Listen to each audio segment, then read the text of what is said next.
نیک خواب نبوت ہی کا 46واں حصہ ہے۔ کیا؟ نیک خواب نبوت ہی کا 46واں حصہ ہے، نبوت کا حصہ قرار دے دیا تاکہ حضور علیہ السلام کی اگر زیارت ہو تو عین حضور ہی کی زیارت سمجھی جائے، نبوت کا حصہ بنا دیا۔ بائی دی وے بات آ گئی، میں ضمناً کلیئر کر دوں 46واں حصہ کیوں فرمایا؟ اس لیے کہ حضور علیہ السلام کی نبوت اور بعثت کی ابتدا ہی نیک خوابوں سے ہوئی تھی۔ غار حرا کی وحی اترنے سے پہلے تسلسل سے کثرت کے ساتھ آقا علیہ السلام کو رؤیا صالحہ شروع ہو گئے تھے، نیک خواب کثرت سے آنے لگے تھے، اور نیک خواب کثرت سے آتے رہے۔ اسی حال میں پھر اگلی بات سنیے، جب خواب نیک آنے لگے تو آقا علیہ السلام کی طبیعت شہروں سے اچاٹ ہونے لگی۔ جب اعلان نبوت ہو گیا تو اس اعلان نبوت سے لے کے وصال تک جو پورا زمانہ بعثت کا رہا، کتنے سال رہا؟ 23 برس، موٹا عدد، کتنے سال؟ 23 برس کو آقا علیہ السلام نے 2 سے ضرب دے دی تو کیا بن جاتا ہے؟ 46۔ فرمایا میری نبوت کا حصہ 23 برس رہا، کیا؟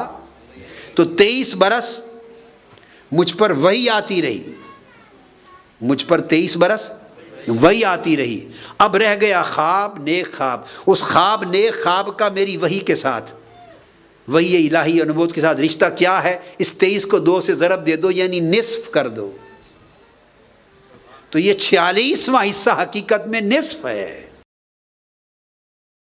تو فرمایا کہ اب امت میں قیامت تک جو لوگ طالب ہوں گے، اب فرق صرف یہ تھا کہ جب ظاہری حیات تھی تو طالب بھی دیکھتے تھے، غیر طالب بھی دیکھتے تھے، سالک بھی دیکھتے تھے، غیر سالک بھی دیکھتے تھے۔ ابو بکر، عمر، عثمان و علی رضوان اللہ تعالی علیہم اجمعین یہ بھی دیکھتے تھے، سلمان و بلال بھی دیکھتے تھے، اور ابو جہل و ابو لہب جیسے کفار بھی دیکھتے تھے، طلب والے بھی دیکھتے اور طلب نہ رکھنے والے بھی دیکھتے۔ فرق یہ تھا۔ اب آقا علیہ السلام کو اب بھی دیکھا جاتا ہے، دیکھنے والے دیکھتے ہیں، اور حق ہے دیکھنا۔ جو اس کا انکار کرے یہ کفر ہے، یہ محض گناہ ہی نہیں بلکہ یہ عقیدہ صحیحہ ہے، یعنی رؤیا صالحہ اور خواب کا انکار کرنا قرآن کی نص کا انکار ہے۔ حضور علیہ السلام اب بھی دکھائی دیتے ہیں، مگر فرق صرف یہ ہو گیا، وہ جو غیر طالب بغیر طلب کے دیکھنے والے تھے وہ بین ہو گئے، اب جو سچے طالب ہیں وہ دیکھتے ہیں۔ اور سچے طالب کون ہیں؟ جو سالک ہیں، جو رحلت پر ہیں، جو سفر طے کر رہے ہیں، اور سفر طے کرنے کا مطلب جو قدم بقدم آگے بڑھ رہے ہیں۔ اب بہت سے لوگ ملتے ہیں، روتے ہیں کہ مجھے اتنی مدت گزر گئی، زاروں قطار ہوتے ہیں حضور علیہ السلام کی زیارت کی آرزو کرتے ہوئے، تو آپ دعا فرما دیں، وظیفہ بتا دیں، حضور کی زیارت ہو جائے۔ ان کی خواہش پر وظیفہ بتا دیتا ہوں، مگر سب وظیفوں کا اصل وظیفہ آپ کو بتا رہا ہوں، سب وظیفوں کا اصل وظیفہ بتا رہا ہوں۔ ہر شخص یہ کہنے والا روتا ہے اور کہتا ہے کہ 20 سال ہو گئے، 10 سال ہو گئے آرزو کرتے ہوئے کہ آقا علیہ السلام کی زیارت نہیں ہوئی۔ تو کبھی سوچا کہ 20 سال آرزو ہی کی ہے نا، اور تو کچھ نہیں کیا، آرزو ہی کرتے رہے، کیا حضور کی طرف کتنا بڑھے؟ وہ صرف آرزو کرنے سے نہیں ہوتی، آقا علیہ السلام کی طرف بڑھنے والوں کو ہوتی ہے۔ کتنا بڑے؟ اگر 20 سال تسلسل سے حضور علیہ السلام کی طرف بڑھتے رہے ہوتے، سفر جاری رکھتے، سالک ہوتے اور طریق پہ چلتے رہتے اور آگے بڑھتے رہتے، جیسے دریا بڑھ رہا تھا، نہر بڑھ رہی تھی، اور آپ چلتے رہتے، تو آپ تو اتنے قریب ہو چکے ہوتے کہ شاید پردہ ہی اٹھا دیا جاتا۔ حدیث پاک ہے صحیح مسلم میں کہ آقا علیہ السلام نے فرمایا، سیدنا ابو ہریرہ رضی اللہ تعالیٰ عنہ روایت کرتے ہیں کہ اللہ تعالیٰ جب کسی بندے سے محبت کرتا ہے، جب کسی بندے سے محبت کرتا ہے تو جبرائیل امین کو بلاتا ہے، تو فرماتا ہے جبرائیل، حدیث پاک میں، ان اللہ اذا احب عبدا دعا جبریل فیقول له انی احب فلانا فاحبہ، جبرائیل کو آواز دے کے بلاتے ہیں اور فرماتے ہیں کہ جبرائیل میں فلاں بندے سے محبت کرتا ہوں، مجھے فلاں بندے سے محبت ہو گئی ہے۔ اللہ کو بھی محبت ہوتی ہے، اللہ کو بھی محبت ہوتی ہے، تو فلاں بندے سے محبت ہو گئی ہے، تو اے جبرائیل تو بھی اس سے محبت کر۔ ان اللہ یحب فلانا فرماتے ہیں اللہ تعالیٰ، تو بھی محبت کر، فحببہ تو بھی، فیحبہ جبریل، پھر سب سے پہلی محبت اللہ کے حکم پر جبرائیل کرتے ہیں اس سے۔ یہ متفق علیہ حدیث ہے، صحیح بخاری مسلم کی متفق علیہ۔ پھر حکم دیتا ہے اللہ تعالیٰ آسمانوں میں جا اور تمام ملائکہ کو ندا کر دے، فینادی جبریل فی اہل السماء ان اللہ یحب فلانا فاحبوہ۔ آسمانوں میں اللہ پاک کے حکم کی ندا ہوتی ہے کہ اللہ فلاں بندے سے محبت کرتے، اے فرشتوں تم بھی محبت کرو، تو فرشتے بھی محبت کرنا شروع کر دیتے۔ تو بندے سے محبت کی ابتدا آسمانوں پر ہوتی ہے۔ فَيُحِبُّهُ أَهْلُ السَّمَاءِ ثُمَّ يُودَعُ لَهُ الْقَبُولُ فِي الْأَرْضِ، اس کے بعد اس کی محبت لوگوں کے دلوں میں زمین پر اتاری جاتی ہے۔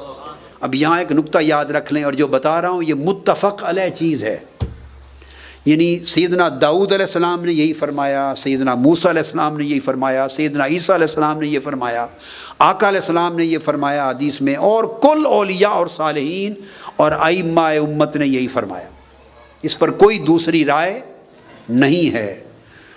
وہ یہ سوال پیدا ہوا کہ بندہ بھی اللہ سے محبت کرتا ہے، اللہ بھی بندے سے محبت کرتا ہے، تو پہلے محبت کس کی ہوتی ہے؟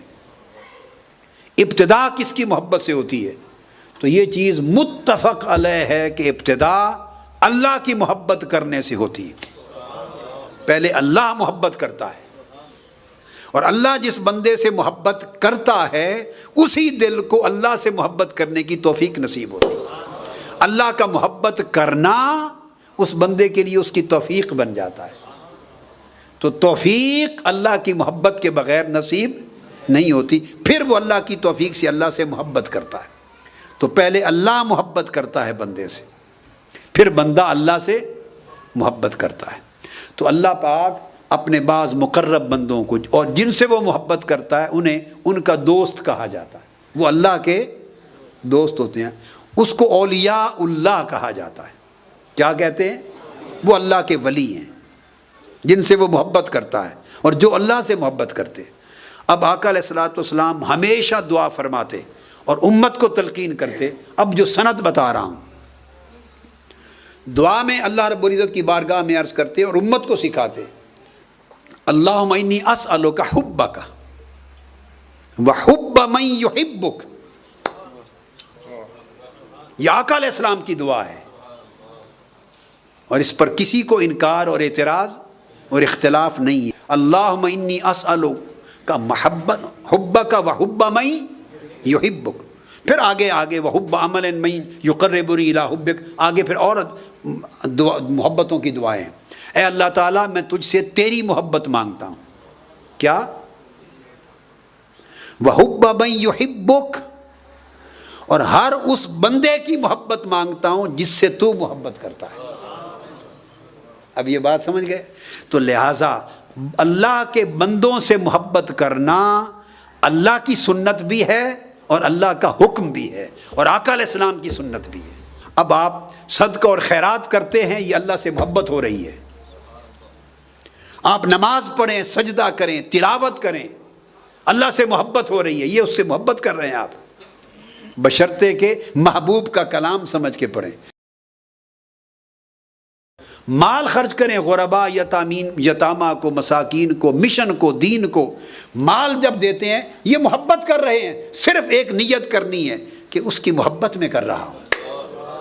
بھئی کیا کر رہے ہیں؟ اس کی محبت میں کر رہا ہوں۔ گر اس نے خود سکھائے ہیں، باری تعالیٰ نے فرمایا وَآتَ الْمَالَ عَلَىٰ حُبِّهِ ذَوِي الْقُرْبَىٰ، دے رہے ہیں ماں باپ کو، خرچ کر رہے ہیں ماں باپ پر، ان سے بھی پہلے بیوی بچوں پر۔ خرچ کن پر کر رہے ہیں؟ پہلا حق کس کا؟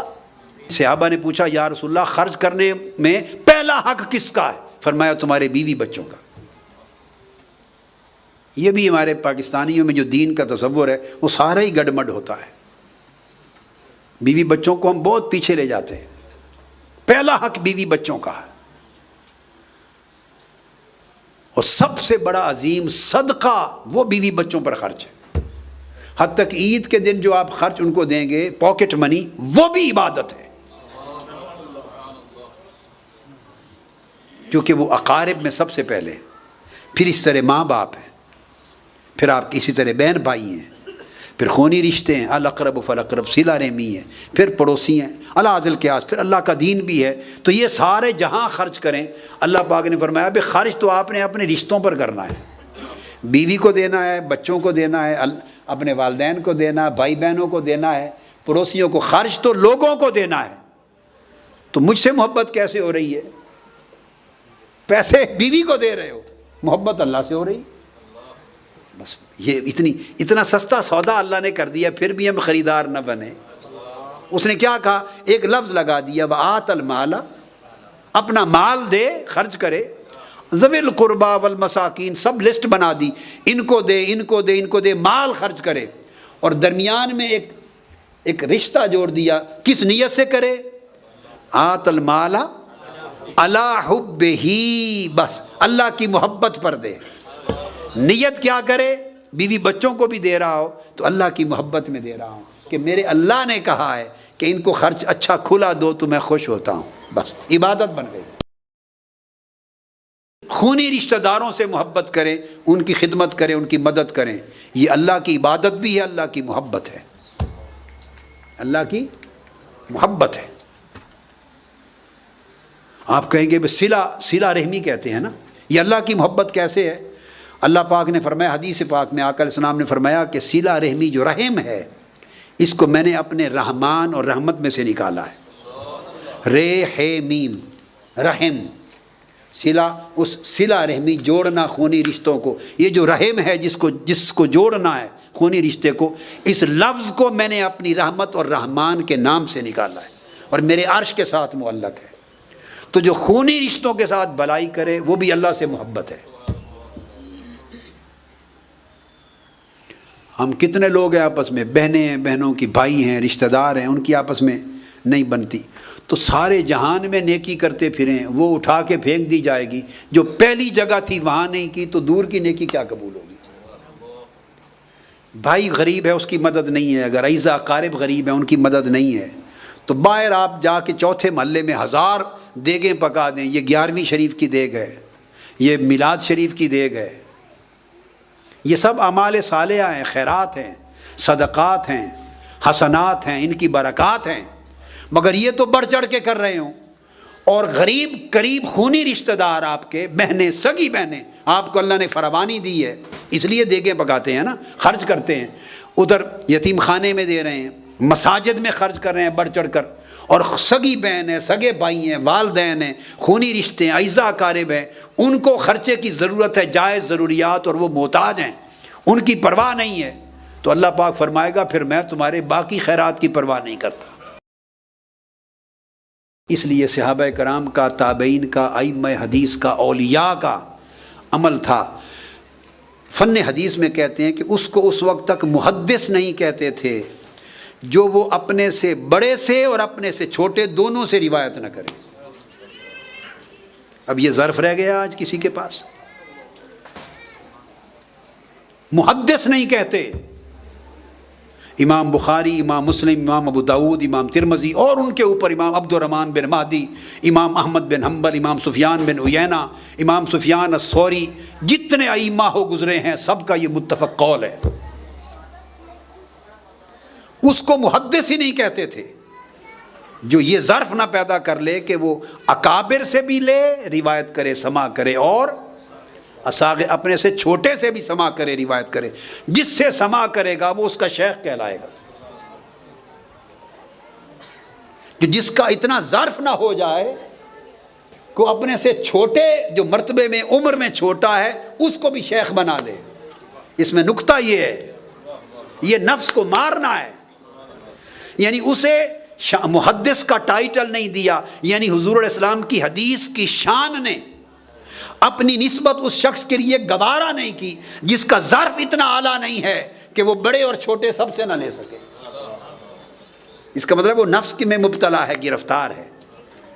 ائمہ حدیث نے کتب لکھی ہیں فن حدیث، اصول حدیث میں، روایت الاکابر عن الاصاغر، تابعین اور تبع تابعین میں بڑوں کی چھوٹے سے روایت کرنا. امام ابن حجر اسقلانی نے اور کئی اور ائمہ نے بڑے صحابہ نے چھوٹے صحابہ سے روایت کیا. بے شمار صحابہ حضرت عبداللہ ابن عباس سے پوچھنے آتے تھے، روایت کرتے تھے. اور سیدنا عبداللہ ابن عباس جب آقا علیہ السلام کا وصال ہوا تو ان کی عمر 9 سال کے قریب تھی. صحابہ جاتے اہل بیت کے افراد کے پاس، اہل بیت جاتے اکابر صحابہ کے پاس لینے کے لیے. اور اگر پتہ چلتا کہ وہ بند ہیں، دروازہ بند ہے، نہیں نکلے تو نوک نہیں کرتے تھے. اب میں اگلا ادب بتا رہا ہوں صحبت کا. لینے کے لیے جہاں جائیں تو نوک نہیں کرتے تھے، بے آرام نہیں کرتے تھے. اپنی طلب میں اگر عجلت ہے تو ترک استعجال یہ تربیت کا پہلا قدم ہے. ترک استعجال کہ جو مانگنے گئے اس میں جلدی ہو، جلدی ہو جائے جلدی ہو جائے. یہ جلدی جلدی کرنے والے کبھی کچھ نہیں پاتے.